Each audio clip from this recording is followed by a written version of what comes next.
The story begins with the visibly frightened young man who had somehow gone back in time to before his college entrance exams. He now found himself in Ansheng High School within the kingdom of Xia, still struggling to understand what was happening. Everything felt far too strange, and he couldn't tell what kind of horror story he had fallen into. In truth, he had been reincarnated, but with terrible luck, for he had returned to a time long before entering university. Since ancient times, humanity on the planet Blue Star had suffered from constant catastrophes. These disasters originated from what was known as the Secret Realm, a place connected to another world, inhabited by terrifying monsters. Occasionally, these monsters crossed through rifts and invaded the human world. When a powerful monster appeared, it could destroy entire nations and threaten civilization as a whole. To protect themselves, humans developed the Beast Gene System. This system involved injecting monster genes into the body, thereby awakening a beast model and unlocking unique genetic talents. Only those who had awakened such powers could fight back against these threats and protect humanity. Because of this, warriors became highly respected figures, enjoying privileges far beyond those of ordinary citizens. All of Blue Star society began to revolve around martial power. Martial cultivation became the highest priority. Everything else was deemed inferior. At that moment, the young man discovered that his new name was Yeihe and that he was merely a high school student. Things didn't start off well for him. As soon as he arrived in that world, he became the target of his classmates' jokes. It didn't take long for him to realize that the former owner of that body hadn't been well liked. He also learned that the original Yeihe's parents had been in an accident, causing the boy to lose focus both in his studies and in his training. Now, the new Yeihe would have to suffer the consequences of that. The class teacher announced that everyone was about to receive their genetic modification serum. They had trained for 3 years for this moment, and those who had taken it seriously would be rewarded. Yeihe thought that since it was him in that body now, he should do everything right and try to fix the mistakes left behind. Inside the gene injection hall, there were numerous capsules containing the awakening serum, a liquid infused with the primitive genes of magical beasts recorded by human warriors. One by one, students began injecting themselves with the serum. The process was painful, and many of them cried out in agony as their bodies were exposed to that strange energy. Yeihe noticed this, but chose to ignore it and injected the serum into himself as well. The teacher was surprised. It seemed like nothing had visibly changed in him. A short-haired girl began mocking him, clearly amused that he hadn't awakened anything. Her name was Wang Xing, and she seemed to enjoy provoking others. Yeihe,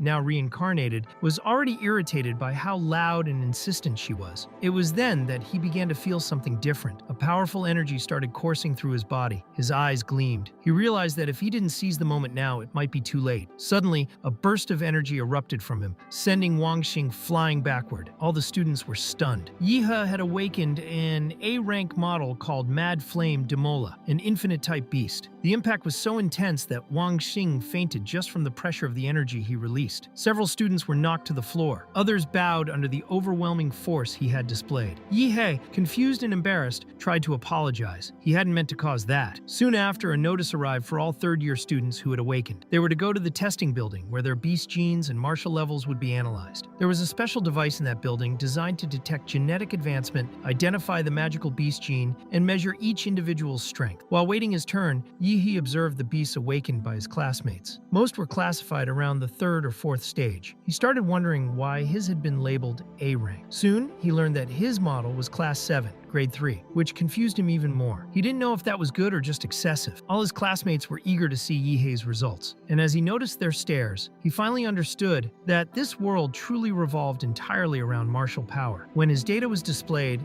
it only showed basic information. His level was listed as Class 7, Stage 3, which greatly disappointed everyone. As soon as they saw it, many began to laugh, saying even a baby could beat him easily. Just as Yeihe suspected, the system hadn't properly detected his monster model, but that triggered a hidden prompt. It revealed that his monster model was of the infinite type, meaning it could evolve by completing specific missions. This classification didn't follow normal standards. The reincarnated Yeihe began to believe that if he fulfilled the right conditions, he could draw new monster models infinitely. That possibility made him think he could one day become a kind of monster king, accumulating power like no one else ever had. With that idea in mind, he decided to talk to his teacher. He wanted to ask for time to study at home since he needed to reinforce his foundations. The teacher didn't believe he could achieve much that way. After all, everyone knew that to become a true warrior, one had to attend college. Even so, Yeihe insisted and showed genuine determination. He explained that he had awakened a powerful bloodline and only needed constant training to succeed. His eyes shone with sincerity. The teacher, however, remained skeptical. He thought Yeihe would just end up repeating the year, but still allowed him to study from home. Yeihe's parents' house had been mortgaged for $600,000, but thanks to accident compensation exceeding $1 million, he now had a decent starting capital. He realized he had two options to increase his power. The first was to follow the path of the warrior, and the second was to invest in his contract with the Demola model. Knowing that most models started with only one compatibility point, he was surprised that Demola had three. He believed the model had absorbed part of the power from the awakening serum, which explained the extra points. This proved that genetic serums could directly enhance a model's abilities. From that, he concluded that instead of exhausting himself with endless physical training, it might be more efficient to invest money to strengthen his bond with the monster. Determined, he went to the Warrior Center to buy a genetic enhancement serum. But upon arriving, he found himself surrounded by people radiating powerful auras, which intimidated him slightly. He imagined that many of them had already awakened rare and powerful bloodlines. Thanks to Demola, Yeihe had developed a special sensitivity ability. He could now sense the life signals of creatures around him through the magnetic fields emitted by their bodies. It was as if he could see the flow of chi and blood within the warriors. A desire to fight began to stir within him. Demola, the king of goddesses, in its world had awakened, destined to conquer all forms of life on this planet. While lost in these thoughts, a beautiful girl suddenly appeared, catching his attention. She thought Yeihe was spying on others, but he wasn't doing anything like that. She commented that it was normal to act strange after awakening a monster gene and asked what had brought him to the Warrior Center. Yeihe replied that he was there to buy genetic medicine. The girl then began explaining several things. She said that genetic medicine was extremely expensive and could cause resistance if used carelessly. That's why warriors usually waited until their bloodlines reached their limits before using such resources. At that moment, Yeihe only wanted to know if he could get a discount. The girl handed him a recommendation card. She was a 4th-level martial artist named Hwanghae Lee. With her endorsement, she was already a veteran. He could receive a good discount on his purchases. He thanked her and went straight to make his purchases. In the end, the costs were absurdly high. Yeihe's compatibility had increased from 3 to 7%.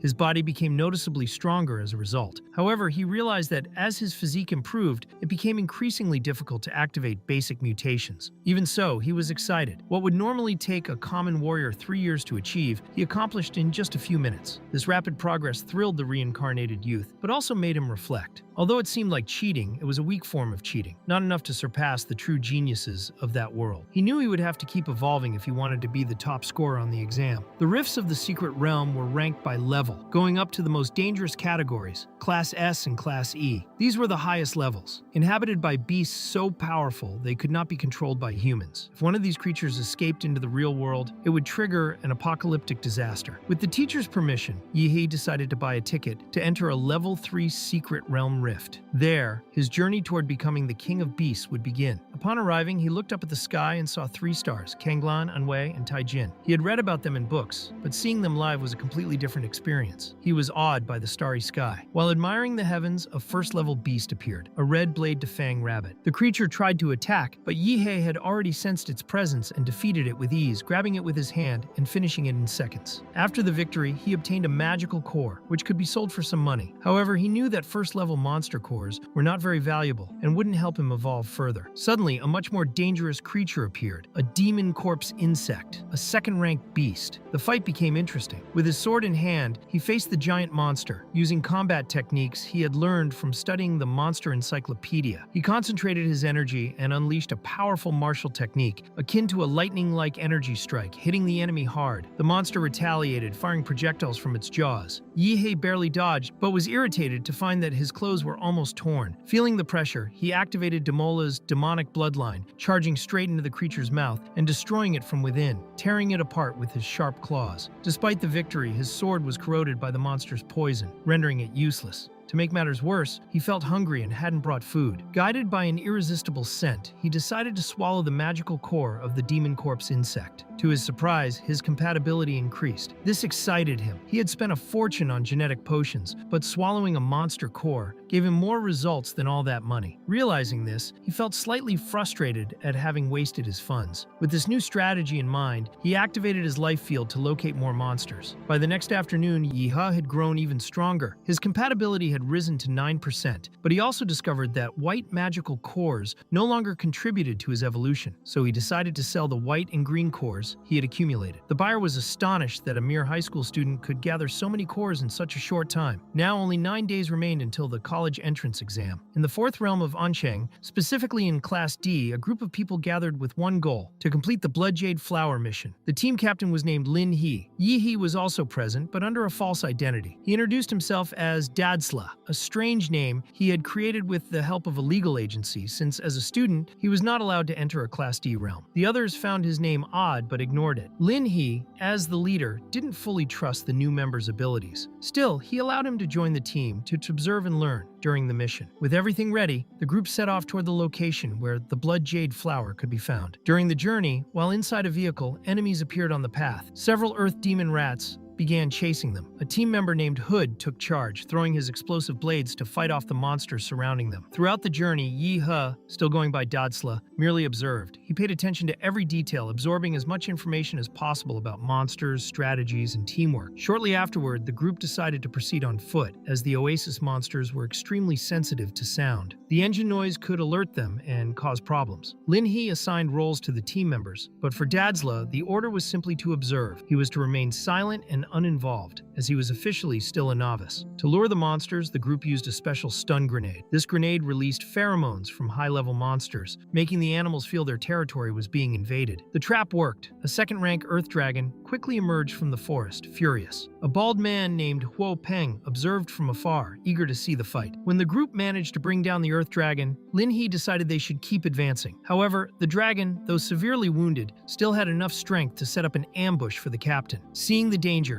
Yeihe acted immediately. He leaped and unleashed a powerful energy attack toward the monster, similar to a concentrated lightning strike. The energy struck the dragon directly, protecting the captain and eliminating the threat. Everyone was surprised. No one expected a novice to be capable of such a strong attack, defeating a second-rank creature single-handedly. Admiration for Dadsla spread among the group, still unaware of his true identity. Soon after, they collected the dragon's soul essence, which looked like a giant magical fruit. Lin He was satisfied, believing everything had gone according to plan. However, he was suddenly stabbed in the back by Hood, shocking the entire team. The attack was swift and the blade was coated with poison. Huo Peng, the bald observer, began to suspect Hood's intentions. He believed the traitor was trying to profit from the mission alone. Yeihe, who didn't know Huo Peng, was informed that this man was infamous for stealing from martial artists and looting dungeons. Despite his injury, the captain wanted to know how Hood had discovered the secret mission location. Yeihe realized the answer lay in the poisoned dart, which likely carried the information. Hood noticed that the novice was smarter than he appeared and decided to kill him before he became a problem. Without hesitation, Hood threw one of his blades at the protagonist. Yeihe blocked it using only his fingertips. Irritated by the situation, he decided it was time to eliminate the trash. Huo Peng, observing this, became more interested in Dadsla and now desired his head. Hood intensified his attacks, launching several flaming blades at Yeihe. However, with his strength and control, the protagonist managed to dissipate all the projectiles using the impact of his own energy. Then Hood appeared from behind, attempting a surprise attack. Yeihe seized the opportunity to test his new ability. He placed his hand on his forehead, much like Piccolo, and unleashed a direct strike that hit his opponent with tremendous force. Even injured, the captain watched closely, wondering if this young man was really a novice. Huo Peng, intrigued by such power, wanted to know which family he belonged to. Yeihe, keeping up the ruse, claimed to be from the Demon Ra clan. Now unleashing his full power, Huo Peng declared that even with genetic abilities, the protagonist could not overcome the disparity in strength between them. He then activated his bloodline, awakening the Tyrant Terror Black Bear, and unleashed his martial technique Peak Shaker, causing violent tremors all around. Yeihe responded directly, aiming for his opponent's leg. He easily dodged all of Huo Peng's attacks. Then he counterattacked with full force, concentrating his energy and using his strongest technique at the time, the mountain-crushing fist. The impact was devastating, sending the bald man crashing to the ground, battered and covered in marks. Lin He and the few remaining team members watched with wide eyes. They finally understood just how strong the mysterious Dadsla truly was. With a grimace on his face, Huo Peng now cursed the protagonist, believing that the martial arts he wielded were too unorthodox and would bring punishment. At the central stadium of Ansheng, a host welcomed all the students as the college entrance examination was about to begin. This exam consisted of paired fights, with the winner advancing to the next round. The duration of the exam was 3 days. The first 2 days were for the preliminary rounds, where each student had to fight 3 times. Those who qualified could then compete in the area corresponding to the college college they wished to enter. Several pairs of candidates were already positioned, but pair number 6 had yet to appear. The host noted that the combatants were Huang Tongtong and Yeihe, yet only Huang Tongtong was in the ring. If the protagonist did not show up at the start, he would be automatically disqualified. Huang Tongtong was visibly frustrated at her opponent's absence, believing he was hiding, which she found disappointing. The call time ran out, and everyone assumed Yeihe had forfeited. But something unexpected appeared in the sky. A powerful presence approached, radiating an intense aura, making it unclear whether it was even human. In fact, it was the protagonist, arriving with impact and causing a massive explosion as he landed. Huang Tongtong was confused, trying to understand what was happening, but before she could react, Yeihe delivered a strong kick to her face. He had no intention of failing this exam. With this direct attack, he won the fight, and everyone present cheered at his triumphant entrance. His martial compatibility had now reached 20%. Captain Lin, as a form of gratitude,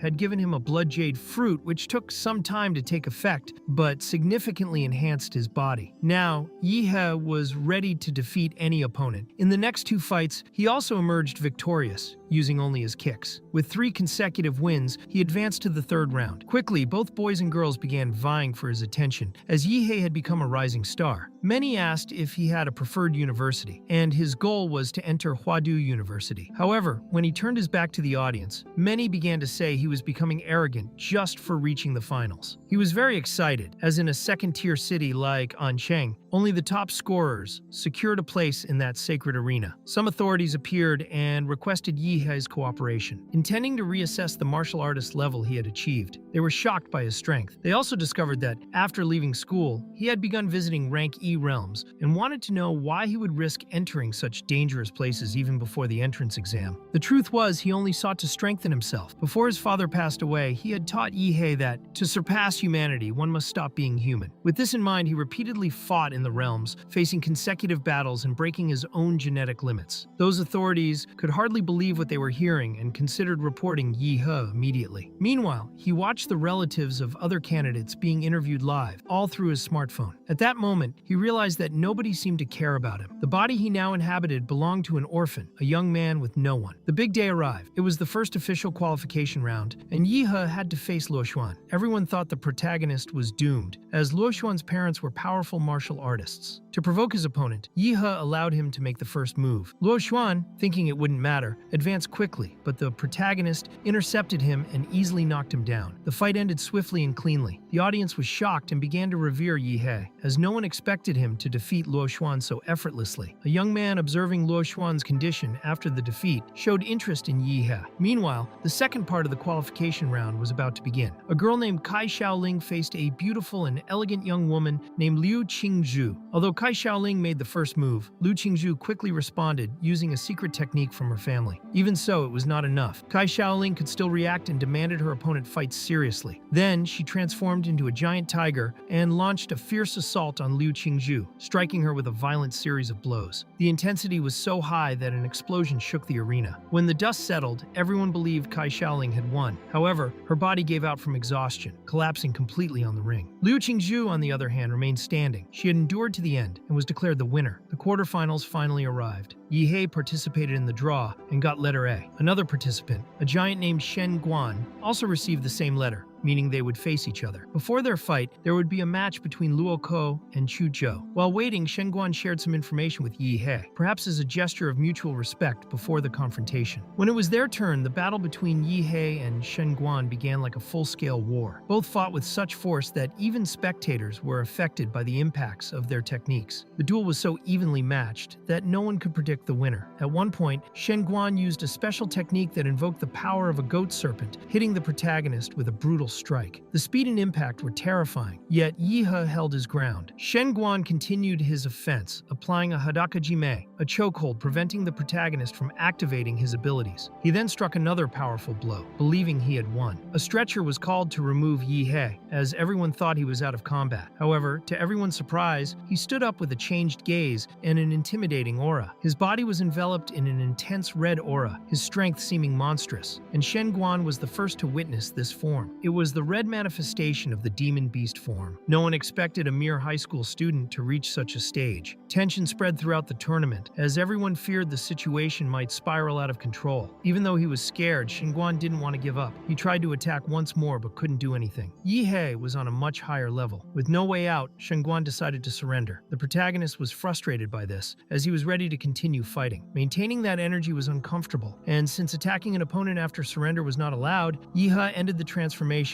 and was declared the winner of the fight. After this explosive battle, Yeihe's name spread across all social media. He had gone viral. The 4 finalists of the admission tournament were finally determined: Yeihe, Liu Qingju, Chu, and Zhou. Once again, there was a draw. The protagonist drew the letter A, and to his surprise, Liu Qingju did as well. The semifinals began with the confrontation between the two. At the very start of the fight, Yeihe released an intense energy, raising a cloud of dust around them. Liu Qingju only wished he were strong enough to truly face her. The dust was so dense that spectators couldn't see anything inside the ring. Yeihe knew that the black-haired girl's skills were superior to his, and the longer the fight lasted, the harder it would be to defeat her. She had an extremely high combat IQ, so he needed to act with everything right from the start. Before he could attack, it was Liu Qingju who took the initiative, rushing toward him with speed. The protagonist considered using his martial chi for a defense, hoping to create an opening for a counterattack. She quickly sensed the malice in his stance and managed to dodge. The battle intensified, with both blocking each other's strikes with precision, but Yeihe wasn't willing to make it easy for her. He activated his claws imbued with martial chi and tried to break the opponent's concentration. When he saw an opening, he attempted to strike, but Liu Qingju successfully blocked the attack. She still had 2 powerful techniques in reserve, yet the bigger problem was that the protagonist wasn't giving her any opportunity to use them. With no other choice, Liu Qingju realized she would have to use her final trump card. For the first time, she activated the awakening of her lineage. She knew that form was hard to control and mentally warned that the protagonist should be careful, as she wouldn't be able to gauge her own strength. However, Yeihe seemed pleased to hear that, as up until that moment, he had only used 50% of his total power. Qingju moved with astonishing speed, attempted to attack him from behind, but Yeihe had already prepared a technique for that moment. When the two collided, an extreme shockwave erupted. The impact was so intense that no one could keep their eyes open. The dust rose and the spectators missed that decisive moment of the fight. For a moment, Qingju hoped she had won, but the energy the boy exuded began rising dangerously. She noticed that this energy fluctuation was a terrible sign. Yeihe's true form was emerging. The spines on his back began to glow and accumulated an absurd amount of energy, which was channeled to his mouth. The protagonist unleashed a gigantic energy blast at Qingju, who tried to defend herself using her feathers, creating a barrier. Even with her protection, the explosion was devastating. Suddenly, Huang Qing, the mayor of Ancheng, appeared. He observed closely, believing that the city's most powerful championship in history was unfolding at that very moment. Qingju was bleeding. Her defense had been broken by the boy's attack, and now she began to doubt whether she could defeat him. The responsibility of restoring the Liu family weighed on her shoulders. The ancestors watched every move, and her mother had devoted her life to shaping her upbringing around this goal. With a weakened body and burdened by everything she carried, she recognized just how strong the boy was. She charged at the protagonist, but left a huge opening. She tried to strike his chest, but was confused to see him remain still, not dodging. Yeihe just wanted to know why she had lost her fighting spirit. To him, this battle should be taken seriously until the end. He began punching the girl repeatedly, questioning whether she would finally fight seriously. Qingju didn't understand, as she believed she had already surrendered victory to him, but now, confronted with his relentless attitude, she saw that he wasn't joking. Anger surged within her, and her energy began to leak uncontrollably. She didn't like the way she was being treated. She thought he shouldn't hit a woman in the face. However, Yeihe did it only to reignite the fighting flame within her. Qingju's wings grew even larger. At that moment, she revealed her red demonic beast form. Seeing this, Yeihe decided he would no longer hold back either. He had created his own technique, combining the Demora style with Qigong, forming what he called the nuclear light combat art. He believed the battle between them had finally reached its peak. Qingju created a tornado around herself, concentrating her energy until she launched an attack at the boy, resembling a sonic scream. Yeihe, in turn, prepared his technique using the energy accumulated in his spines. Knowing she had no alternatives, Qingju decided to abandon defense completely and activate the most powerful technique of her lineage. She charged for a direct confrontation, touching the opponent's forehead with her skill, generating an explosion of energy. The mayor, seeing the danger, raised containment barriers to protect the audience. But the impact of the combined attack was so strong that all 3 protective walls collapsed instantly. The mayor was shocked, unsure what he would do if either of them could no longer participate participate in the entrance exam after that fight. Qingzhu was completely injured, especially in her left arm. Her demonic energy had been depleted, yet she still didn't want to give up. Yeihe remained firm before her, practically unharmed. She couldn't understand how the strike had landed, but he still seemed intact. The protagonist explained that if she didn't rid herself of the nuclear radiation left by his technique, she could be crippled for life. Qingzhu was saddened by the situation. She never wanted to fight him that way, but now she understood why he had insisted so much. However, Yeihe still wanted to understand whether Qingzhu truly didn't want to fight him or was just being stubborn, refusing to admit her competitive spirit. During the fight, he had clearly felt her desire to win. In the end, he was right. Qingzhu had seriously considered defeating him, to the point of abandoning defense entirely to launch a full-force attack. But now,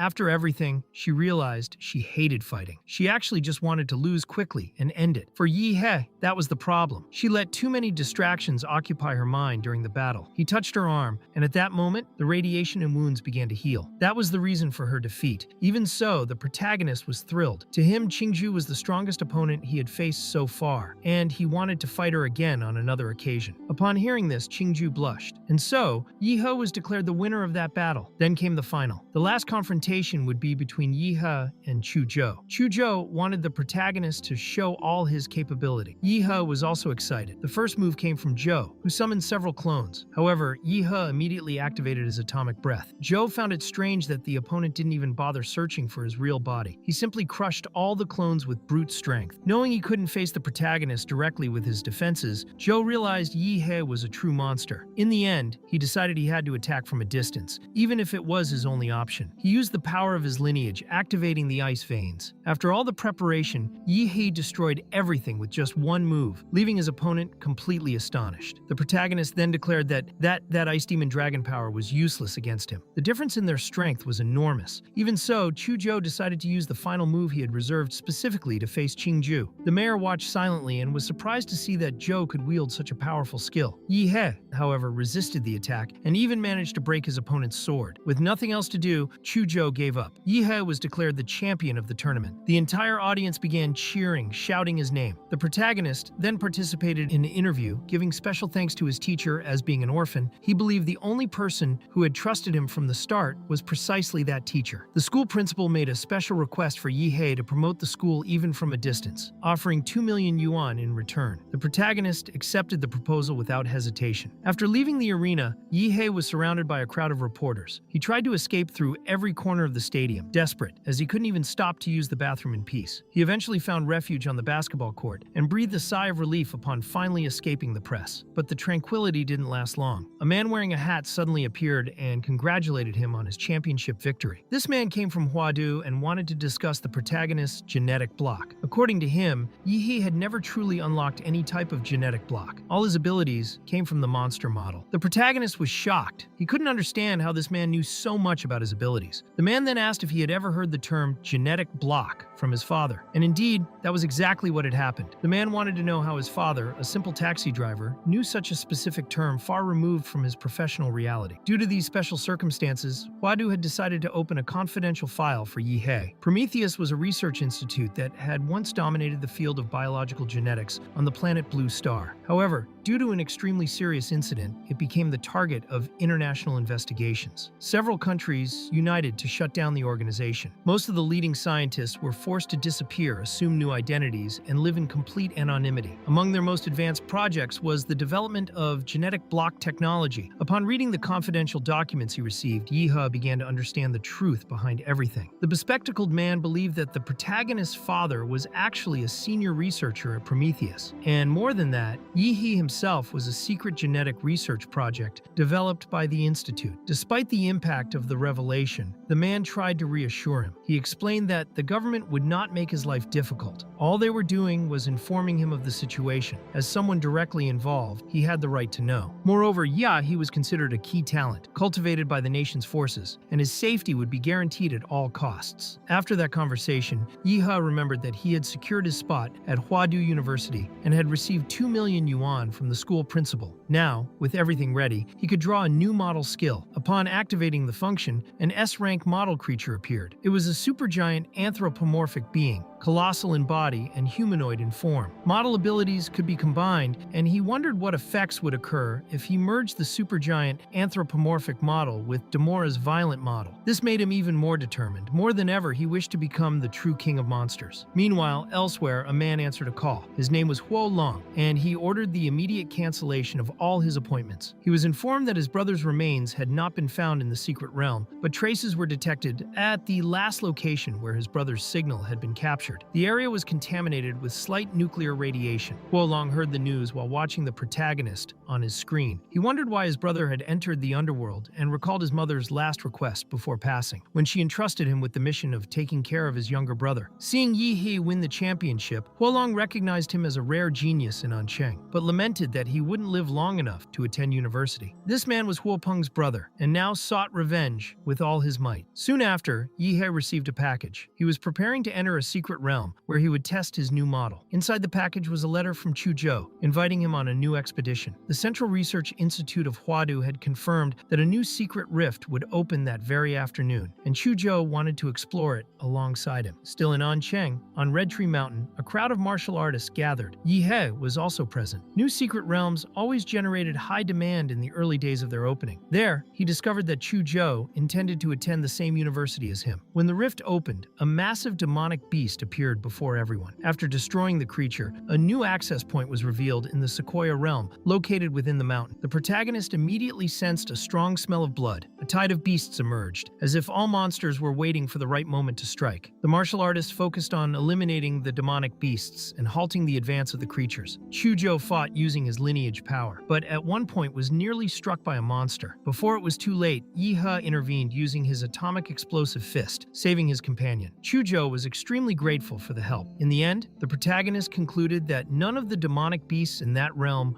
were worth the effort. Even so, Chuzhou was increasingly amazed. He had never imagined Yeihe could eliminate so many creatures alone with such ease. The radiation left by Yeihe's energy explosions was so intense that it seemed to have completely melted the flesh and blood of the surrounding demonic beasts. It was as if he were enveloped in constant, widespread nuclear radiation. He walked calmly, striking monsters effortlessly, hitting multiple targets at once as he advanced. Everyone witnessing the scene was in shock, many believing he could only be a high-level martial artist. One person present recognized him immediately. They had watched the live broadcast of the university tournament and clearly remembered the fight that crowned him champion. In the end, the leader of the first wave of the beast tide was defeated. Chuzhou assessed that, at the very least, they had managed to delay the initial advance of the beasts. The problem was that many martial artists had been injured during the confrontation. Yeihe, meanwhile, was surrounded by demonic cores. He didn't know how to carry so many of them until Chuzhou offered his spatial ring for support, allowing the protagonist to store them there. Yeihe was surprised to realize that his friend was wealthy, as such a ring was worth millions. Shortly after, a new announcement surprised everyone. Chief Wu Sen had returned. He was an immense man with a firm posture and introduced himself as the leader of the Silver Wolf Group. In front of everyone, he stated that he had heard of Yeihe's achievements through his members and asked if he would be interested in joining the group. The crowd was impressed. Being personally invited by Wu Sen was an honor few martial artists had ever received. But at that moment, a woman riding a tiger also appeared. She understood Wu Sen's urgency. He wanted to recruit the protagonist before anyone else. So she introduced herself as the leader of a martial arts group from Chengda and offered an even more attractive proposal. If Yeihe joined them, he would receive 15% of the team's monthly cultivation resources. Despite the tempting offers, Yeihe politely declined both invitations. He was not yet interested in joining any group. As the tide of beasts dissipated, the environment became calmer, allowing them to eat and explore freely. They began surveying the region and soon encountered gigantic creatures. Yeihe didn't see them as unreachable. On the contrary, he believed there were demonic enhancements that could make them that size. Chuzhou, however, did not think the same way. Facing such colossal and unknown entities, he felt fear. While exploring, the protagonist noticed something strange. His vital force field allowed him to detect the presence of living beings throughout the realm, but there was a lake ahead that seemed like an absolute vacuum. No life existed in that space. To him, where there is an anomaly, there is also treasure, and the greater the risk, the greater the reward. Without hesitation, Yeihe decided to dive into the area and invited Chuzhou, since they had come this far together. As they approached the lake, he encountered a long-haired girl named Yuli. She had no idea that Yeihe was as powerful as he seemed. The young man asked how long she had been there, and she explained that she had just arrived with her group. Some of her companions, equipped with diving suits, had already descended descended to explore the lake. Shortly after, one of the divers emerged enthusiastically, saying that they had found submerged ruins and could become rich from them. Yeihe didn't understand why they were so excited, as he still didn't know what a ruin was. In the realms, ruins were mysterious structures, possibly left by a previous civilization, and they were the foundation of many human martial arts and modern genetic technologies. Scholars considered them fundamental for the advancement of human abilities. However, Yu Yang, one of Yuli's team members, noticed other people nearby and didn't want to share the discovery. He began to provoke and show hostility. Yuli tried to prevent the conflict. Yeihe merely showed interest in helping explore the ruins. In the end, they reached an agreement. Any items found would be divided according to each person's contribution. With everything settled, they dove together into the submerged ruins. Yu Yang began searching for Li Wei, who should have been guarding the area, but he was not visible. He also mentioned that they had used demon beast bait to test the area, and none had appeared so far, which was strange. As they explored, Yeihe began to sense that something was wrong. Chuzhou also noticed inconsistencies. Yuli's timeline didn't add up. She had said her team had just arrived, which would mean they had been at the lake for a maximum of 10 minutes. If they had really discovered such a well-hidden route to these ruins, Yeihe thought it almost seemed like a video game cheat. It made him suspicious, like it could be a trap. Even so, he stayed calm and told himself not to worry too much, since he still had a card up his sleeve if things got out of control. Yuli began to get irritated. She wanted to know where the ruins Yu Yang had promised were. It was then that they found Li Wei, but he was already dead, leaving only his bones on the ground. Suddenly, Yu Yang's head exploded in front of everyone, revealing that a parasite had been controlling him. Without hesitation, Yeihe unleashed his energy technique, firing an attack equivalent to a Kamehameha. He would not wait to see what that monster was capable of. The creature had become an intelligent parasite, using Yu Yang as bait to lure more victims. To make matters worse, the monster had blocked the only escape route. Chuzhou recognized the type of creature. He had read about it before. It was a demon ghost vine, a second-tier demon beast. Yuli was shocked, as this creature was classified as a king-level beast, extremely rare and dangerous. However, Yeihe didn't care about classifications. To him, any monster could be destroyed if he applied enough force. Suddenly, an explosion shook the cave. Huolong appeared out of nowhere, declaring that he had come only to take Yeihe's life. He explained that he had detected signs of nuclear radiation in the Redwood Mountain realm and had followed the traces until finding the culprit, and it could only be the young man. Yeihe, for his part, had no idea who this man was, who had arrived speaking as if they were old enemies. Furious, Huolong believed he had been lured into a trap. He thought Yeihe had deliberately led him into the monster's lair, hoping he would die there. To him, everything was part of a Machiavellian plan by the protagonist, which made him even angrier. According to him, his target was only the boy, not the weeds scattered across the cave. The cave structure began to collapse. Yeihe decided to act, activating his abilities to protect the others. He asked everyone to escape first. Huolong, however, blocked the exit. He didn't want anyone to escape, least of all his target. Seeing the situation, Chuzhou decided to stay and support Yeihe, even without fully understanding the reason for the fight. Tension rose as the protagonist unleashed his atomic fist against Huolong, creating space for Chuzhou to climb and escape. He knew the man was a top-tier martial artist, and this would be an extremely difficult battle. Meanwhile, the demon ghost vine went berserk, destroying everything around the lake. Yuli stayed behind, worried about the protagonist, but Yeihe continued fighting with his new ability until he managed to defeat the enemy. After the battle, he managed to leave the area, borrowed clothes, and preferred to hide the fact that he possessed such a powerful technique. It was easier to deceive others than reveal all his secrets. Yuli decided to leave with her companions. She felt sorry for having brought them there for nothing,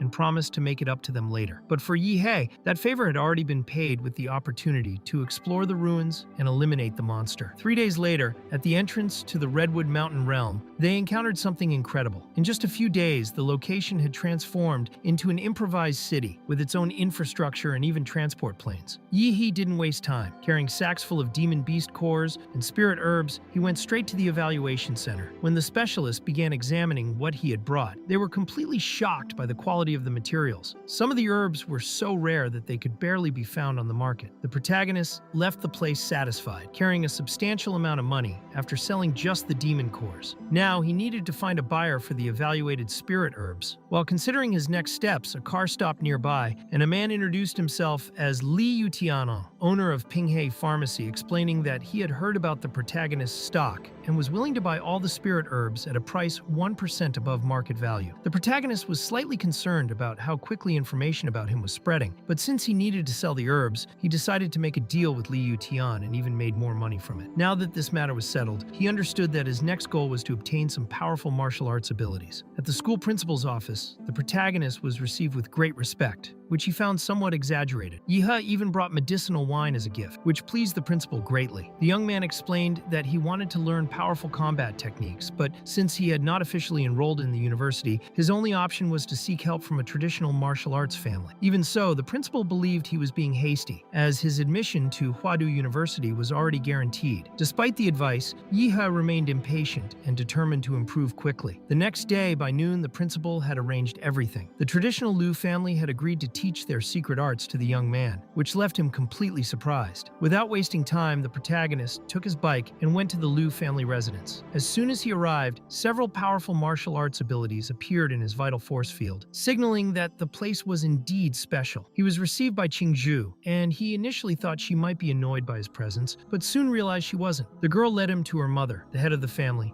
Qinlan, an elegant and very beautiful woman. After the university tournament, Qingzhu had been very embarrassed, but her mother tried to calm her, saying she had watched the live broadcast of the fight and believed she had performed very well. Moreover, Qinlan revealed that Qingzhu's brother had limited talent and was not capable of inheriting the family's responsibilities, which made Qingzhu the only one able to assume that role. Even so, Qinlan considered her daughter a very beautiful young woman and suitable for taking on important responsibilities. The desires of the Liu family ancestors had changed over time, and with Qingzhu's father's premature death, the family had lost the support of a great master. Therefore, Qinlan thought the best future for her daughter would be alongside Yeihe, who was extremely talented and came from a humble background. She did not demand an immediate response from her daughter, but suggested that she spend more time with him to see how things would develop. That was how the protagonist arrived at the Liu family home, bringing a gift for Qinlan. She made it clear that he would have access to all the family's knowledge and that Qingzhu would take him to the martial arts pavilion. Since those techniques were forbidden to be taken outside, he would only have one day to study everything he could there. Additionally, there were 3 Xuanhuang-level martial skills available in that location, if the protagonist was capable of learning them. He was grateful for the opportunity. While Qingzhu guided him to the pavilion, the protagonist found her behavior strange, so he decided to get closer, but she didn't understand why he was approaching so closely. Soon they entered the pavilion, where the martial skills were organized by categories, such as movement techniques, defense, and body temperament. All he had to do was use an identification card to access the rooms. The Xuanhuang level skills were kept in a small stone room at the end of the corridor, and he only needed to swipe his card to enter. Even so, Qingzhu thought it unlikely that he could comprehend the Xuanhuang skills in just one day, as this type of learning was usually superficial. The protagonist decided to choose one of these skills, but instead of finding a book, he encountered a statue. Suddenly, he was transported to the so-called martial rhythm world. He remembered the girl's words, explaining that this type of technique was not limited to books, as it could also appear in the form of statues, paintings, or even tools. Any object could serve as a vessel for the martial rhythm, a mystical power left behind by a great master. Only someone of that level could seal the martial rhythm in an object to transmit their legacy. The rest would depend solely on the apprentice's sensitivity. If fate allowed, he would naturally be able to sense this martial rhythm. This martial world functioned as a spiritual space where he could not even activate the dwelling mode, as if he had reverted to being an ordinary weak person. It was then that a creature appeared before him, laughing and stating that only a true man was worthy of inheriting his martial arts. If not, he preferred his legacy to be lost. Yeihe, looking at the figure, realized it was identical to the statue. The creature, seemingly the spirit of an ancient master, began speaking many things to him, and then the trial began. Several monsters appeared around him, and Yeihe quickly drew his sword, trying to eliminate them all at once. He suspected that this trial was not just about fighting random ghosts, but that some hidden item was involved. The creature, observing the situation, thought the candidate was just another fool and complained that martial artists were becoming increasingly lost. However, he soon noticed that the ghosts could not even approach the protagonist. Yeihe believed that the system itself was protecting his body within the spiritual world. This puzzled the creature, as he believed no one should be immune to the martial rhythm, and he couldn't understand how the young man had achieved such a feat. Still, he decided to leave his legacy to Yeihe, but wanted to test if he could endure everything until the end. Following instructions, the protagonist approached a well. The well contained the essence of calm qi, condensed by the master over a lifetime. At the bottom of the well was also imprisoned the technique known as the body-sealing demon, and the protagonist fell inside. At his peak, the creature had been a true hero, one of the few men capable of conquering an S-ranked secret realm. His success came thanks to the demonic technique, but it also caused his downfall. Over time, as his chi and blood weakened, the vengeful entities trapped in his body began to revolt. Unable to control them, he ended up killing several people around him and decided to end it all. with his own hands. Before dying, he mixed all the vengeful souls and the chi of lamentation with his martial rhythm, sealing everything inside the statue. Although 100 years had passed and much of the chi in the martial rhythm space had dissipated, that power was still not something any martial apprentice could endure. In the surveillance room, Qinlan watched everything with her daughter, seeing the protagonist writhing in pain. When he first fell asleep, everything seemed normal, and he even smiled as if he were fine. But now, his body convulsed, and blood ran down his skin. The third Zhuanhuang level martial skill had been discovered by Qingju's grandfather by chance in his later years. He tried to cultivate it once, but was rejected by the martial rhythm sealed within the statue, causing severe internal injuries. Since then, no one in the Liu family had successfully cultivated this skill. Suddenly, the protagonist awakened and thanked the senior for passing on his technique. The spirit of the ancient master thought Yeihe was the most talented young man he had ever met, but deep down, he believed Yeihe had only succeeded by using tricks, almost like he had hacked the process. Even so, the result was real. The statistics on the panel hadn't increased, but Yeihe was certain his combat power was now at least twice what it had been, as he had truly mastered a Zhuanhuang-level martial skill. The women hurried over, wanting to speak with him. Qinlan could not understand how this was possible, as even with Qingju's talent, it would take at least 7 days of intense training in the martial rhythm space to achieve a preliminary understanding of a skill at that level. However, the true genius was not her daughter, but the young man standing right before her, Yeihe himself. As they still seemed suspicious, he decided to demonstrate. Suddenly, a powerful energy began spreading around him. It was the calm qi, the same one he had absorbed in the martial rhythm world. Qinlan was completely shocked by what she saw, while Yeihe felt awkward realizing the woman was clearly enchanted by him. Now that he had mastered one Zhuanhuang level technique, he would have the chance to try the other two, as he still had an entire day left in the pavilion. However, the young man was exhausted and decided it was better to leave for now. Learning that he had come by bicycle, Qinlan offered him a car for the return trip. However, he explained that he didn't like cars much, preferred motorcycles, and asked if one was available. Remembering that her son had several motorcycles, Qinlan decided to gift one to Yeihe. Meanwhile, Qingju's brother returned home, curious about who the stranger was. But before he could see the young man's face, the protagonist passed by at high speed riding one of his motorcycles. The young man realized it was the same boy from the bicycle and was shocked to see him now speeding on his own bike. Feeling hungry, Yeihe decided to have a meal. He now included demon beast cores in his diet and even prepared a spicy sauce to accompany them. He ate a blue demon core, which immediately boosted his stats. Wishing to further enhance his body, he allocated all points received into the giant model. Then he ate a golden core from a second-tier ghost demon vine.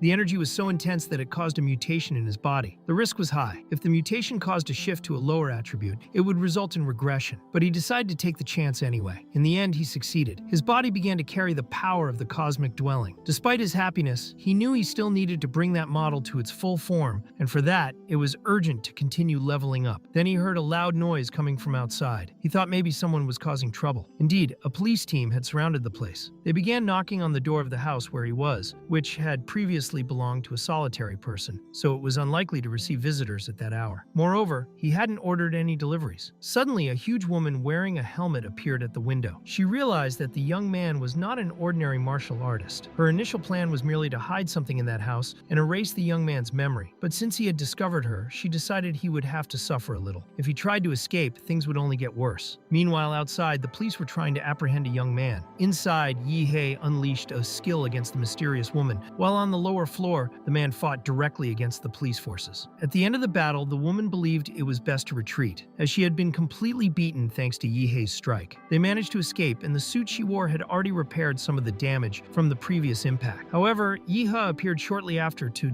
demand explanations, wanting to know the reason for the invasion of his home and being sure that she had already realized the magnitude of the problem they were facing. The man beside her was incredulous, unable to understand how Yeihe had found them, but in reality, the protagonist had traced the nuclear radiation of the helmeted woman named Yahello. Yeihe planned to use them as a test for the strength of the new demonic body he now possessed, which worried the enemy, who was soon struck by a brutal impact, causing him to spit blood. Meanwhile, Yahello wanted to know who Yeihe's master was, as she found his martial skill absurdly strong. However, he had no ordinary master. His master was the dwelling, something she had never heard of, and she was surprised to realize that a small city like Anshang could harbor so many powerful experts. The other man thought Yeihe was being too arrogant and decided to transform, as he would not accept being humiliated in that way. At the same time, Yeihe activated the stealth mode of her nanosuit, attempting to disappear from sight. However, Yeihe was not interested in her. He only wanted her out of his way, and then launched a devastating strike, hitting her directly. With the woman defeated, only the man who looked like a rhinoceros remained. He assumed his crowned rhinoceros form, and his defense increased absurdly. Now he could even withstand tank fire, becoming nearly unbreakable. Yeihe felt the difference on the initial impact, as he was hit with full force. Taking advantage of the dust cloud that rose, he disappeared from the spot and then surprised the enemy with an attack, growing to colossal size before him. The man transformed into a rhinoceros named Yeihe was shocked, unsure whether he was dealing with a demonic beast or something even more terrifying. Yeihe, seeing through the system that the gigantic being was indeed Yeihe, realized she should not have provoked a monster like him. With the situation out of control, she understood that Yeihe would be beaten to death, and since she also could no longer escape, she decided to fight to the end. She charged toward Yeihe, who was still in his gigantic form, and launched cutting wires around him. Those wires were strong enough to slice high-resistance metal alloys. With a decisive move, she managed to rip the giant's head off. However, Yeihe's head fell right in front of her and launched a point-blank attack. Shortly after, he returned to his normal form. Yeihe was completely covered in blood, terrified, and now certain that Yeihe was a true monster. He believed that since he was going to die, he would take Yeihe with him. Before that, he revealed that the woman Yeihe had just killed had hidden something important in her room, called the Golden Gene. This item now belonged to the protagonist, but it would only bring endless pursuit upon him. Tired of hearing so many words, Yeihe kicked Yeihe in the face, determined to get rid of the body quickly. Later, back in his apartment, he spoke with Qingju's mother, wanting to know how the police investigation had gone. Qinlan tried to calm Yeihe, saying he should move on with his life, but he soon saw the Golden Gene, exactly as Yeihe had mentioned before. The symbol on it was familiar, as it had appeared in Prometheus's secret files, handed to him by a man from Huadu. It was clear that the two intruders had stolen the gene from the Laserbird group, and for that reason, they were being pursued. With these clues, Yeihe understood he needed to act. So, he decided to find a hotel to spend the night and rest before making any decision. Meanwhile,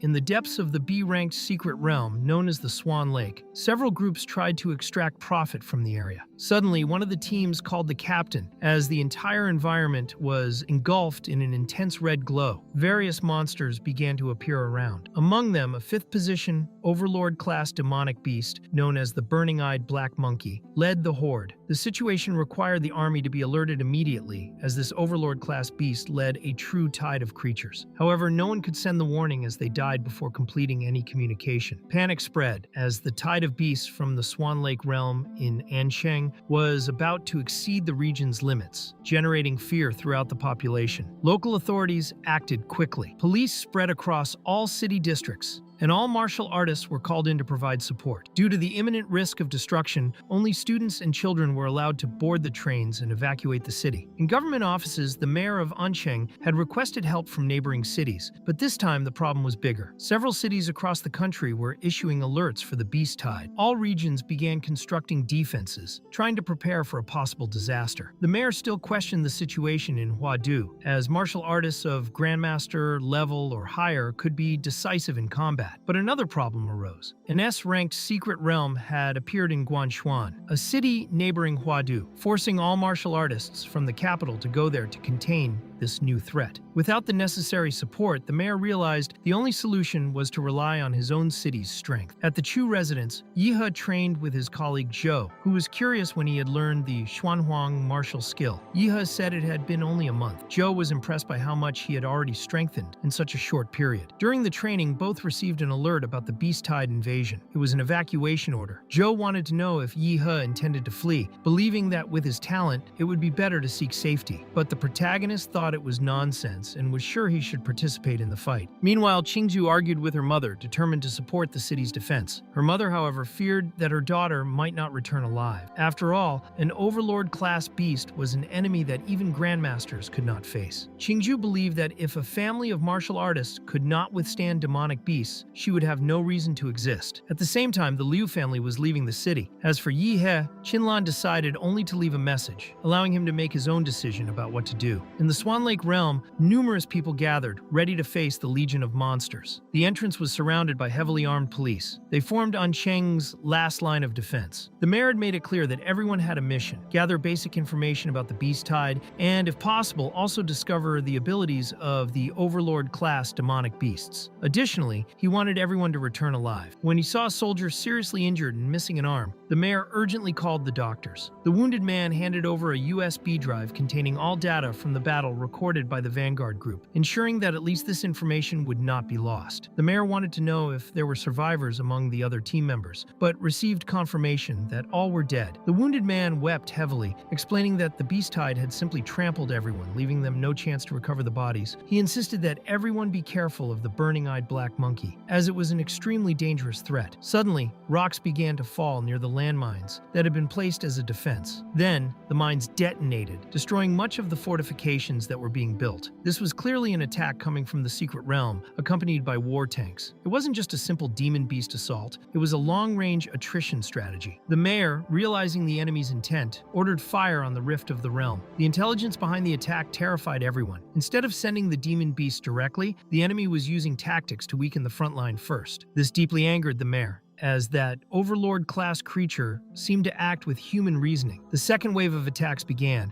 and the number of stone projectiles launched by the enemy increased drastically. The soldiers tried to shoot and destroy as many monsters as they could, but they were far too weak. The monsters advanced mercilessly, devouring the combatants as if they were nothing. The mayor struggled to coordinate everything, immediately transmitting any readings he received to minimize damage and save as many lives as possible. On the other side of the battle, the burning-eyed black monkey believed victory was already assured. To him, humans had no chance of surviving. He then ordered the monsters to completely crush the land. Yeihe, observing everything, reflected on what would happen to Ansheng. Even though he had been there for only a few months, he had developed some attachment to the place. He knew he couldn't allow those beasts to ruin the peaceful life he had painstakingly built. He decided it was time to act. Transforming, he moved to support other regions. Kai Xiaoling herself was also fighting to defend the city, as was Chu Zhou. During the battle, a war tank suddenly appeared behind Zhou, about to crush him. Narrowly, he dodged and used his sword to cut the tank in half, escaping the attack. Soon after, a new threat emerged. A first-grade overlord-class demon beast passed through the rift and entered the battlefield. This creature was completely unlike anything they had faced before. No one knew how to deal with it, but Yeihe appeared at the perfect moment, unleashing an energy attack resembling a Kamehameha, saving Chu Zhou. He was now at the same height as the massive white demon beast. With a precise strike, he brought the creature down and stood on its body in a clear display of dominance. Smiling, he seemed to enjoy the situation and decided it was time to take care of the creature's hygiene. The beast's mouth was enormous, and Yeihe launched an energy blast directly into it, destroying it completely. One of the young men accompanying Xiaoling and Chu Zhou thought there were two demon beasts fighting each other and considered retreating, but Chu Zhou explained that the massive being was, in fact, Yeihe himself. With their friend present, they believed the city could withstand the massive assault. Yeihe decided to leave that point under Zhou's care and moved to support other areas where the fighting was more intense. Using his life force field, he began tracking locations with the highest combat pressures, trying to locate where the most powerful demon beasts were concentrated. Once he found the hotspots, he ran straight toward them. In other parts of the city, the situation was desperate. Conventional weapons no longer worked against the beasts. The police, with no other option, took up bayonets to try to resist, but the enemy creature was so strong that it pierced them with its horns, as if preparing a human barbecue. Many soldiers realized they were just ordinary combatants and could not defeat those beasts. The only viable option was to retreat. However, some still believed that even ordinary soldiers should die in war, as it would be a worthy end. At that moment, a strange red aura began spreading across the battlefield, leaving the soldiers completely confused, not understanding what was emerging. Suddenly, Yeihe simply blew the head off one of the demon beasts as if it were insignificant, killing the creature instantly. His presence on the battlefield had such an impact that, in other combat zones, many warriors were confused to see the demon beast retreating without any apparent reason. However, among the more informed, news began circulating that Yeihe, the same young man who had won the entrance tournament, was now fighting directly on the front lines. This sparked rumors that the demon beasts were planning to surround him. In response, several combatants decided they could not allow him to be eliminated by the beast order. So, they joined the battlefield to protect him. Yeihe continued firing his energy at the surrounding monsters, but had to act cautiously, as the burning-eyed black monkey was observing his every move. His presence drew too much attention, and soon all the other martial masters also arrived in the combat area. Meanwhile, the mayor did everything he could to maintain control of the city. He ordered the construction of walls to contain the invasion. The divine wall created by his ability managed to trap some of the demon heads, but that was not enough. They knew that to stop the beast tide for good, the only way was to eliminate the overlord while there was still time. Suddenly, a demon beast charged directly at the mayor, who reacted with one of his abilities, striking the creature precisely. But the danger did not cease. A colossal monster appeared before him. It was the mountain-submerging giant crocodile, the personal mount of the burning-eyed black monkey. If the overlord's mount was on the field, it meant the monkey himself was about to act. The mayor, realizing the gravity of the situation, quickly tried to analyze the possibilities. The enormous creature destroyed entire buildings effortlessly, as if they were mere dry leaves. He tried to approach, looking for an opening, until he managed to reach the giant crocodile and launched a direct attack, almost point blank. However, the monster's response was brutal. The city was hit by a powerful counterattack ability that devastated part of the urban area all at once. Even so, the mayor was relieved to have received advance information about the creature's arrival. Thanks to this, he managed to evacuate critical areas and prevented the death of even more civilians. With all the strength he had left, he launched his final strike against the mountain-submerging giant crocodile. He hit the target, causing significant damage, but it still wasn't enough to bring the creature down. Then he realized, too late, that it had all been a trap. The mayor was caught by the burning-eyed black monkey himself, who revealed himself from behind the smoke curtain. He wanted to know what the human was doing with his mount, and filled with fury, gripped the mayor with brutal force. Then he prepared to crush his head, determined to show the world that humans were insignificant beings before the absolute power of the demon beasts. The black monkey with burning eyes managed to dodge the explosion at the very last moment. He had already confirmed that the city had no truly powerful martial artists, so he was determined to defeat them all. The mayor refused to accept defeat and launched a powerful attack. The monkey was surprised by the man's resilience, but he found it all pointless. To him, the mayor was merely delaying his death. On that battlefield, there was no one who could threaten him. The fight had become a game in which he wanted to witness fear and despair consume humanity. All he wanted was to see the terrified look in people's eyes. The mayor managed to land a hit. The monkey found his speed impressive, but his power was weak. Other times, his strength was decent, but his speed too slow. He wanted to see the man on his knees, begging for his life, but that never happened. Instead, the mayor remained standing, with the same calm gaze. That infuriated the monkey. He wanted to understand why that man wasn't afraid. That demonic creature was intelligent, but the mayor believed it had miscalculated. In the end, the black monkey with burning eyes was nothing more than an arrogant beast. The mayor then used a forbidden technique. He created a trap to seal the creature underground. His plan was to imprison it beneath the surface. The beast thought the mayor was naive. It believed that once the sand weakened, it would break free and destroy the man who opposed it. But the mayor didn't see his plan as a desperate gamble. To him, it was a symbol of courage, a hymn to humanity. He thrust his hand into his own chest, revealing that he had implanted the only tactical device of Ancheng inside his heart since the beginning of the war. That device was a hidden bomb connected to his heartbeat. When his heart stopped beating, it would detonate. The monkey didn't believe it. He thought the mayor was bluffing. But in truth, the mayor had never planned to survive that battle. He was willing to give everything for the city of Ancheng. He had made that promise to his people, and he wasn't lying. A powerful explosion followed. Everyone in the city received an urgent message that the bomb had gone off and that the area near the Swan Lake domain needed to be evacuated. Soldiers and martial artists wept. The mayor's death caused a wave of grief. All who received the message paid their respects. It became a moving funeral. The explosion destroyed nearly everything, leaving behind only the skeleton of the black monkey with burning eyes. Yet even in that state, it began to regenerate. It had never imagined it would nearly die at the hands of a human. Furious, it swore to annihilate the entire city, but before doing so, it decided to return to the domain of sin to recover its blood and energy. Once healed, it would turn Anqing to ashes. However, Yeihe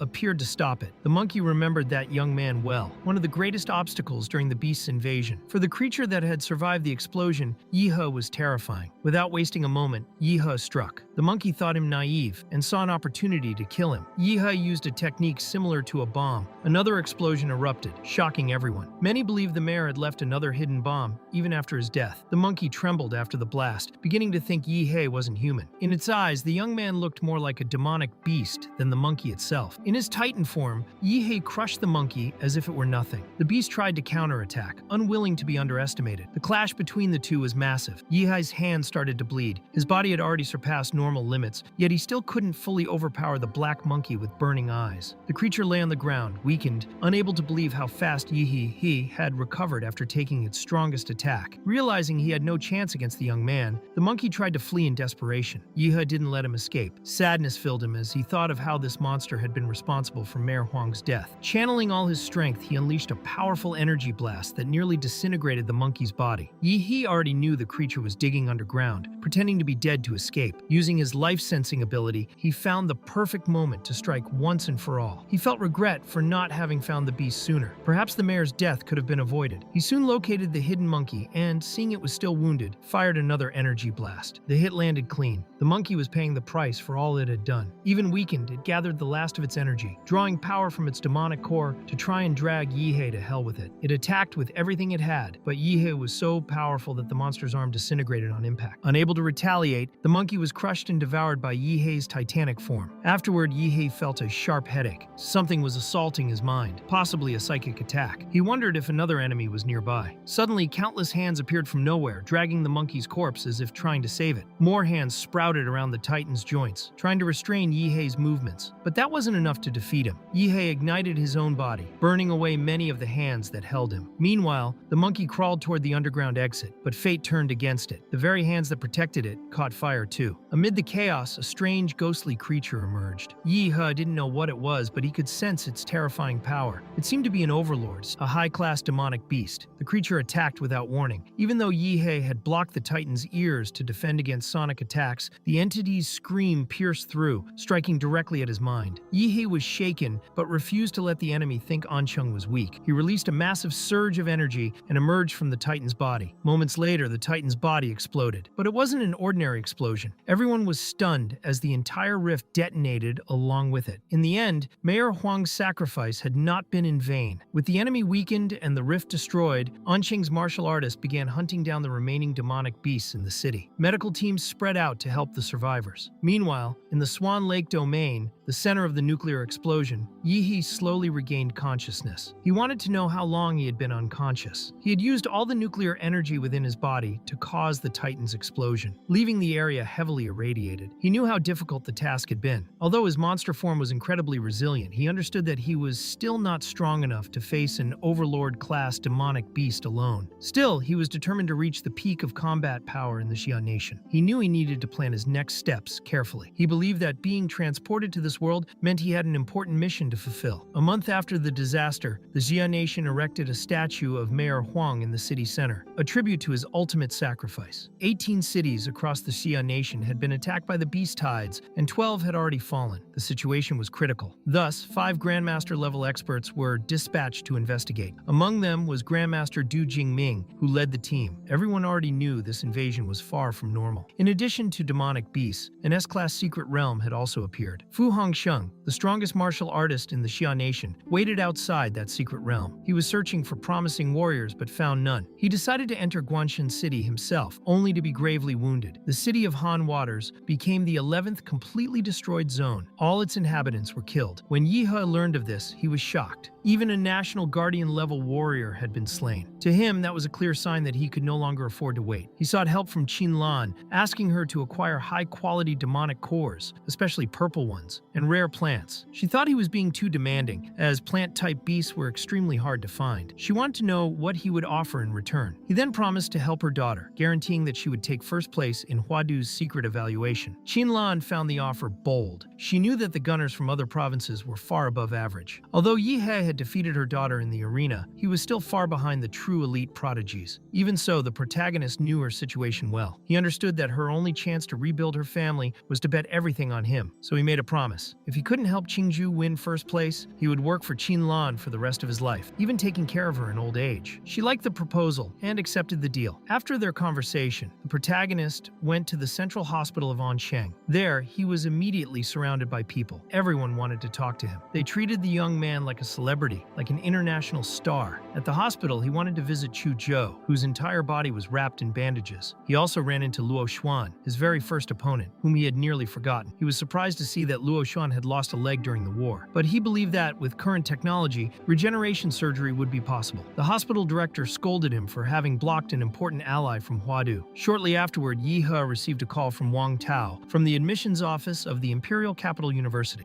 The official informed him that classes in Huadu would begin in a month and that a special train would come to pick him up in 3 days. Not long after, the protagonist returned to the site of the nuclear explosion at Swan Lake. The mushroom cloud had thrown tons of dust into the atmosphere. The sky was now dark and heavy, as if it were eternally night. Yeihe returned because, during his fight against the black monkey with burning eyes, he had released an enormous amount of nuclear energy. The radiation there had created an ideal environment for cultivation, which greatly improved his energy compatibility. After absorbing some of that energy, he left. He needed to be ready for the special train. Chuzhou had also been accepted into the same university, and the two boarded together. Along the way, Yeihe used his life perception ability to observe the passengers. He noticed several experts aboard, but only 5 of them could withstand more than 3 moves against him. Suddenly, the Huadu University train came under attack by an unknown enemy. Everyone was ordered to evacuate immediately as an investigation began. The atmosphere grew tense, and panic spread among the students. Chuzhou asked Yeihe what he thought about the situation. Yeihe, just as confused, decided to act. A freshman named Zhou Jingxian appeared, injured, and Yeihe tried to find out what had happened. Jingxian looked desperate and said the enemy had taken control of the first 3 carriages. They possessed a special domain that could drag people into a separate space, completely isolating the battlefield. He said that almost all the teachers in that area were dead. Amid the chaos, Yeihe realized he couldn't just stand by. Another freshman, a long-haired, sharp-eyed young man named Yan Zhengxiang, began questioning the situation. He found it suspicious that the teachers had given Jingxian a token and that he alone had survived. It was hard to believe Jingxian had escaped on his own. Yan ordered everyone to move aside and went to investigate himself. Jingxian looked at Yeihe and asked if it was really him. Using his life perception, Yeihe sensed something odd about the student and asked how he knew him. Jingxian explained that a girl named Liu Qingzhu had shown him photos of Yeihe and had asked him to warn Yeihe not to go to the front carriages under any circumstances. Yeihe was completely shocked by the revelation. Jingxian said that Liu Qingzhu had been gravely injured by a metal rod while trying to protect him. He admitted he couldn't stop the others from running straight to their deaths, but he'd never forget her and would do anything to survive. Yeihe found the boy strange. He knew Liu Qingzhu was still alive, yet Jingxian spoke as if she were dead. Since Yeihe had made a promise to her mother, he resolved not to let anything bad happen to the girl and decided to act. Jingxian tried to block his way, which made Chuzhou impatient. Chu pulled out his weapon and aimed it at Jingxian, but Yeihe preferred to settle things with a single punch, clearing a path for himself and his friend. When they reached the front, Yeihe found the entrance to the separate space Jingxian had mentioned. To test it, he tossed a suitcase inside, but was frustrated when it vanished without a sound or reaction. His life perception couldn't detect any energy within that space. Determined, Yeihe stepped in. Instantly, he was teleported to a strange place, one he didn't like at all. Chuzhou had entered with him, but had disappeared. Yeihe realized his life perception didn't work there and suspected some kind of suppression field. He climbed to the top of a building and launched an attack straight into the sky. The explosion was immense, stunning everyone nearby. Liu Qingzhu immediately recognized it as Yeihe's power. His attack drew not only allies and classmates, but also enemies. A strange human appeared. Yeihe thought he was wearing a pig mask. He decided to rip it off with a punch to the face. To his surprise, the enemy withstood the blow, though his own blade managed to cut Yeihe. However, Yeihe healed almost instantly, as if he had Wolverine-like regeneration. Without hesitation, Yeihe struck directly at the enemy's mouth and managed to tear off the mask. Inside it, he found a pendant and grew curious about it. He wondered whether the item was related to the judgment beasts of Huadu University. Observing the enemy's weapon, Yeihe noticed it had been enhanced with the martial chi of a high-ranking martial artist. Now he wanted to uncover the true purpose of the pendant. An arrow struck Yeihe's body, but shattered upon impact. A new enemy appeared, also masked, carrying twin crossbows and firing multiple arrows at Yeihe. Even after being hit several times, Yeihe wasn't defeated. The attacks weren't strong enough to kill him. He countered with a powerful blow that caused a massive explosion, making the building start to collapse. The enemy wore a rabbit mask, and Yeihe began to suspect that the masked figures were connected to the Chinese zodiac. Just as he was about to land a kick on the rabbit-masked opponent, the enemy dodged effortlessly and fired a counter arrow. Yeihe would have been hit squarely, but Chuzhou appeared, raising an ice wall in front of him, blocking the shot and saving his life. Chuzhou decided to take on the enemy himself and launched into battle. The fight was fierce. He held nothing back. Meanwhile, Yeihe unleashed his radiation attack, trying to end the fight quickly. At that moment, a woman was observing everything from afar. She noticed how suddenly the area had gone silent and felt something was off. She knew that warriors from the great cities were far stronger than those from small ones.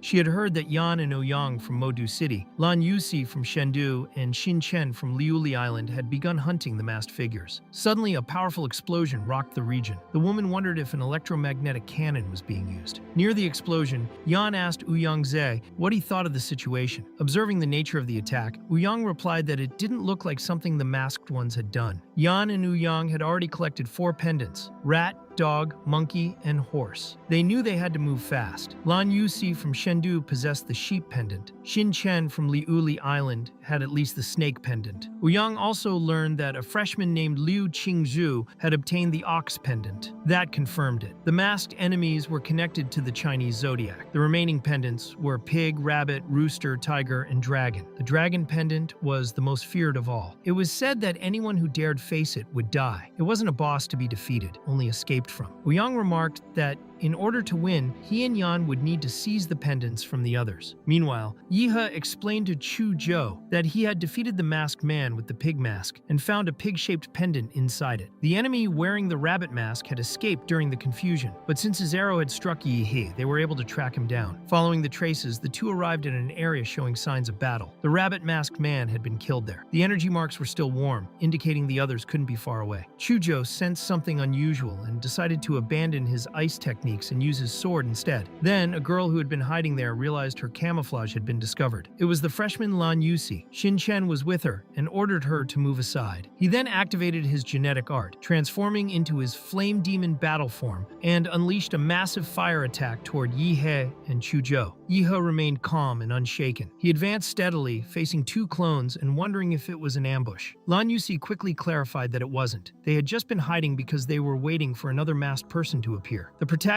grabbed the girl by the neck, trying to figure out what was going on. Lan Yusi grew irritated, realizing their position had been discovered. She had created the clones to mislead others. At that moment, Xin Chen released a dark smoke toward Zhou and Yeihe. Even as they backed away, Lan Yusi used a giant fan to push the smoke back toward them. With that, Xin Chen set them both ablaze, thinking he had already won just by doing that. The protagonist couldn't understand why the enemies seemed to be having fun with the situation. Xin Chen was stunned when Yeihe dissipated the fire cloud just by clapping his hands. Before Xin Chen could react, the protagonist punched him so hard that he was sent flying. Lan Yusi began trembling as Yeihe approached. She knew that neither she nor Xin Chen excelled in close combat. They both specialized in long-range attacks. She tried to flee, but Zhou froze her feet in place. Lan Yusi grew frustrated, realizing she had focused only on the protagonist and forgotten that Zhou used ice techniques. Using the wind from her own fan, she managed to break free from the ice. However, as she jumped, the protagonist caught her foot in midair and slammed her violently against the ground. As he prepared to unleash a Xuanhuang martial technique, Lan Yusi quickly stood up and activated her clone technique, trying to confuse him. She released a wave of demonic energy toward her clones, but they all froze in place, unable to move. Yeihe told her she might as well accept her fate. Realizing she was about to die, Lan Yusi surrendered and offered all her pendants. The protagonist thought everything could have been easier if she had cooperated from the start. To help him in the trial, she explained that he needed to gather all 12 pendants. Even if he didn't hunt for them himself, the others would eventually come after him. She also mentioned that Gan Zhengxiang and Ouyang were the strongest ones, and she was eager to see them defeat Yeihe and Chu Zhou. But the protagonist assured her that she didn't need to worry about that. Meanwhile,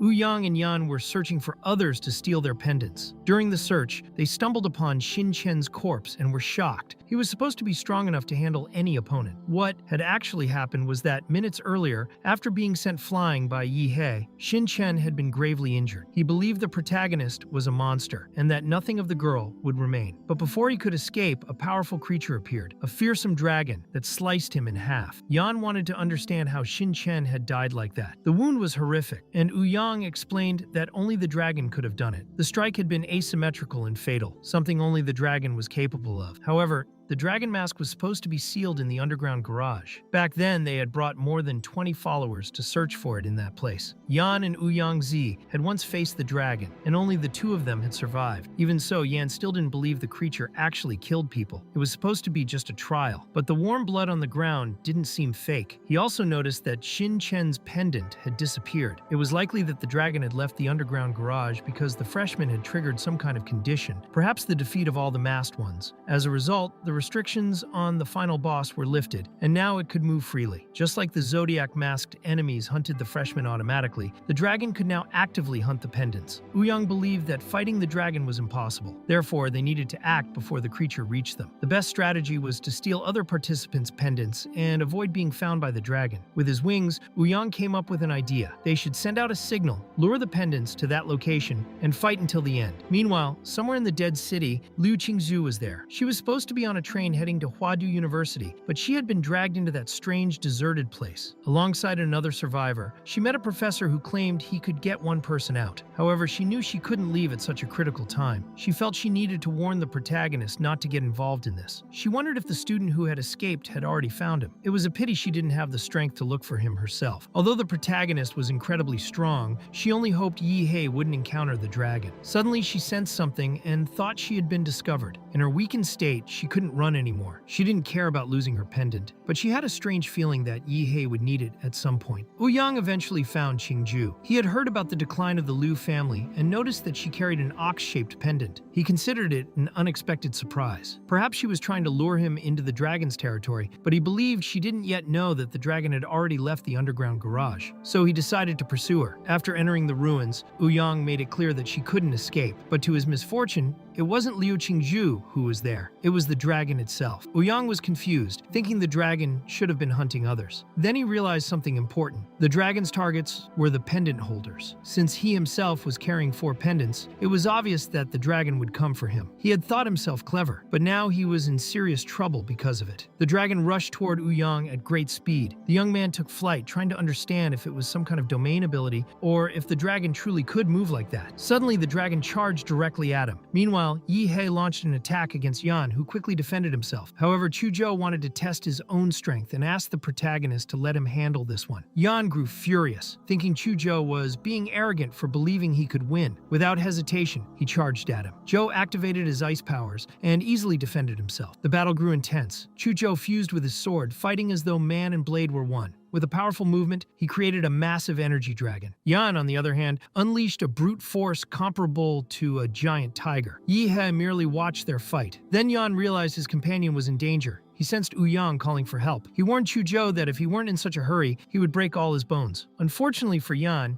Yeihe had no intention of letting him leave. He struck with such power that the burly man was sent flying through the air, his lion-like mane scattering around. Injured and dazed, Yan wondered if he had just been thrown by a demonic beast. The protagonist started mocking him, which made Yan even angrier. He thought Yeihe was far too arrogant and swore he would kill him for that. 3 minutes later, Yan's face was swollen and deformed from the blows. Yeihe told him not to feel too bad. Lasting 3 minutes against him was already an achievement. Besides, he reminded him that Xin Chen had been defeated with a single punch. The protagonist examined the Lion Man's weapon and noticed its weight felt pleasant. He thought about borrowing it, but also felt that something was missing in that sword. So, he decided to make some improvements to it. At that moment, Quzhou informed him that he hadn't found an ordinary pendant inside the spatial ring. Instead, it was one that kept flashing as if it were sending out a signal. That pendant belonged to Ouyang. Inside the domain, little was left of Ouyang. His body had been destroyed, leaving only fragments behind. No one could have imagined he would make it that far. He had done everything he could and believed that if he had managed to strike the dragon's heart, he might have sealed its martial qi and stopped the energy flow. Even after losing an arm, he couldn't drive the nail into the creature's heart. He was just 3 fingers away from achieving it. That had been his only chance to defeat the most powerful enemy he had ever faced. And there, he lost his life. Meanwhile, Qingzhu was climbing the stairs, praying that Ouyang could hold on just a few seconds longer. She was almost at the rooftop. The dragon was incredibly strong, and the ox that accompanied it was on an entirely different level. Ouyang wouldn't last much longer, and she knew she would be the next victim. To survive, she believed her only hope was Yeihe. She planned to fire a signal flare, since that was the tallest building in the area, hoping the protagonist would see it from wherever he was. She then used a special ability from her bloodline called Lesser Sparrow. After activating this power, her body weakened, and she fell to the ground. Even so, she prayed that he had seen the signal. But then, hearing a voice approach, she thought it couldn't be real. The dragon was already behind her. It had found her with terrifying speed. That was a bad sign. She considered sending another alert to Yeihe, but it was already too late. The dragon was preparing to kill her right there. That's when Yeihe appeared. In true hero fashion, he had come to protect the girl, as he had made a promise to her mother and intended to keep it. Without fully understanding what that creature was, he immediately tried to attack it. He quickly told Qingzhu that Quzhou and his new ally were in the eastern alley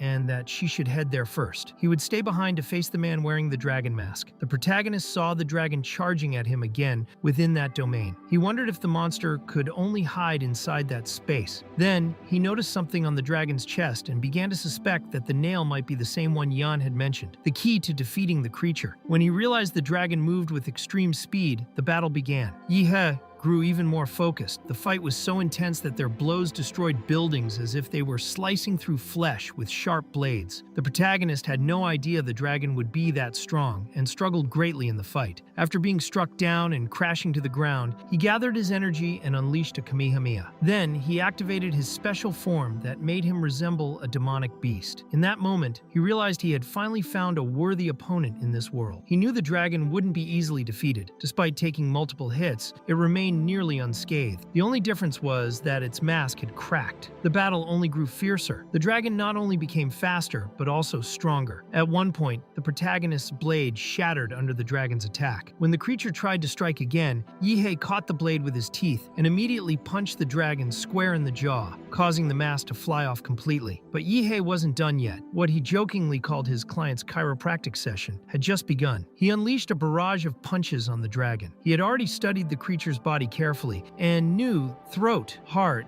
spleen, kidneys, and groin were fatal weak points in any humanoid form. Moreover, the dragon was still suffering from the martial chi blockage caused by the bronze nail Yang had managed to pierce into it. That's why Yeihe's strikes were now dealing devastating damage. The dragon tried to retaliate, but Yeihe knew it wouldn't give up easily. He then used his Great Tornado technique, a precious skill imbued with chi, far stronger than any wind attack Lan Yusi could muster. Even then, the protagonist didn't stop there. He activated his nuclear energy and unleashed a completely explosive punch, using a technique called Mountain Sealing Fist combined with Black Flash. The impact was so powerful that the dragon was sent hurtling from one building to another like a rag doll. Seeing the dragon unable to fight back and only taking hits, the protagonist felt a little disappointed. He had expected more of a challenge from such an opponent. He quickly advanced and delivered a precise slash to the dragon's neck, severing its head cleanly. With the dragon pendant now in hand, he believed it was time to end this game. Once everyone regrouped, Yan was in shock at what had happened. His friend had died. Qingju was furious and argued with the taxi driver for fighting against the dragon-masked man. Chuzhou believed that anyone other than Yeihe would only slow things down and waste time. Deep down, Qingju agreed, as she was gravely injured and could no longer use her martial abilities. The protagonist then asked her to hand over the ox pendant. What intrigued him most was that the dragon seemed to be targeting those who carried the pendants. Yan had already realized that to pass the standard trial, the dragon pendant might not even be necessary. Suddenly, a mechanism activated, and a bolt of lightning struck from the sky. A massive eye appeared above them, and the protagonist began to fall. In a surreal twist, the Huadu train appeared in the scene, and everyone was shocked to still be alive. Soon after, they were informed that they had been pulled inside the Mirage Eye, a magical artifact capable of creating illusory landscapes like dreams. Everything they had experienced had been part of the freshman's trial, so there was no need to panic. In the end, it was announced that Yeihe, Chuzhou, and Liu Qingzhu from Anqing City had collected all 12 zodiac pendants and achieved first place. Since Yeihe had performed exceptionally well, he would receive a special reward to be given after enrollment. Though everyone was confused and still felt as if they had died, they decided to acknowledge Yeihe's achievement as he stood frozen, staring at the results panel in disbelief. He had received a model draw as a reward for passing the Mirage test. When he spun the draw, he thought his luck had run out, but to his surprise, he obtained the Dracula model, which granted various special abilities. From that moment on, he would need to begin cultivating his compatibility with this new power.